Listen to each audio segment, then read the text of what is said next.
আপনার কোনো এক বক্তব্যে শুনেছি যে দেরি করে ইফতার করা নিষেধ, কিন্তু আমরা যেখানে থাকি কাজীবাড়ি, সেখানে গুগল অনুযায়ী যে সময় সূর্যাস্ত হয় তার 2 মিনিট পর ইফতারের জন্য আজান দেওয়া হয়। আপনার কথা অনুযায়ী এটা তো ইহুদিদের সাথে সাদৃশ্য হয়ে গেল। এ বিষয়ে যদি কিছু বলতেন। প্রথম কথা হলো, সূর্যাস্তের 2 মিনিট পর যদি কেউ ইফতার করে, 3 মিনিট পর কেউ ইফতার করে, তাহলে এর কারণে সে ইহুদিদের সাথে সাদৃশ্য হয়ে গেছে এমনটি বলার কোনো সুযোগ নেই। কেন সুযোগ নেই? কারণ ইহুদিরা যে দেরিতে ইফতার করে, বর্তমানে রাফিজি যারা আছে, শিয়া যারা আছে, এরাও দেরিতে ইফতার করে। এই দেরিতে ইফতার করা মানে 2 মিনিট 3 মিনিট না, তারা চতুর্দিকে অন্ধকার হয়ে শেষ হওয়ার পর তারা ইফতার করে, যেটা অনেক ক্ষেত্রে 15-20 মিনিট বা আধা ঘন্টা সময়ও লাগে। তারপরে যে চতুর্দিকে অন্ধকারে ছেয়ে যায়, অন্ধকারে চতুর্পাশকে ছেয়ে গেলে তারপরে ইফতার করাটা হলো তাদের স্বভাব।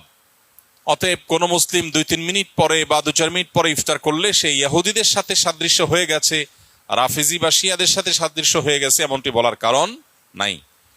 তবে এটা ঠিক যে নবী করিম সাল্লাল্লাহু আলাইহি সাল্লাম বলেছেন, এই উম্মত ততদিন কল্যাণের মধ্যে থাকবে মা আজ্জালুল ফুতুর ও আখারুস সাহুর, যতদিন তারা ইফতার তাড়াতাড়ি করবে আর সাহারি দেরিতে করবে। ইফতার তাড়াতাড়ি করার মানে হলো সূর্য ডুবে গেছে, নিশ্চিত হয়ে গেছেন, তারপর আর বিলম্ব না করে সাথে সাথে ইফতার করা। এটা হলো ইফতার তাড়াতাড়ি করার অর্থ। সূর্য ডুবে গেছে, ঘড়ি এই দিক সেদিক হতে পারে, 1 মিনিট আমার ঘড়িটা স্লো হতে পারে, এই সন্দেহের কারণে কেউ 1 মিনিট দেরি করে খেলো, তাতে সে দেরি করে ইফতার করেছে এটা বলা যাবে না, বা তাড়াতাড়ি ইফতার করার খেলাফ আমল করেছে সেটাও বলা যাবে না। তবে এটা ঠিক যে ইফতার তাড়াতাড়ি করতে হয় আর সাহারি দেরিতে করতে হয়, এবং ইহুদিরা, রাফিজিরা যারা চতুর্দিকে অন্ধকার ছেয়ে যাওয়া পর্যন্ত অপেক্ষা করে, আমরা সেটা করব না। আমাদের সমাজে আলহামদুলিল্লাহ এখন সচেতনতা হয়েছে, মানুষ ওয়াক্ত হওয়ার পর পর ইফতার সাধারণত করে।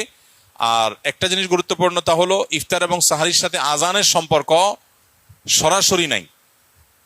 অর্থাৎ আজান হলে আপনি ইফতার করবেন আর আজানের আগ পর্যন্ত খাবেন, ব্যাপারটা সেরকম না। মুয়াজ্জিন আজান 1 মিনিট পরে দিতে পারে, 2 মিনিট পরে দিতে পারে, 1 মিনিট আগে দিতে হবে, কারণ আজানটা তো একেবারে ওই মিনিট হওয়ার সাথে সাথেই দেওয়া আবশ্যক না, অথবা ঘড়ির সমস্যা হতে পারে।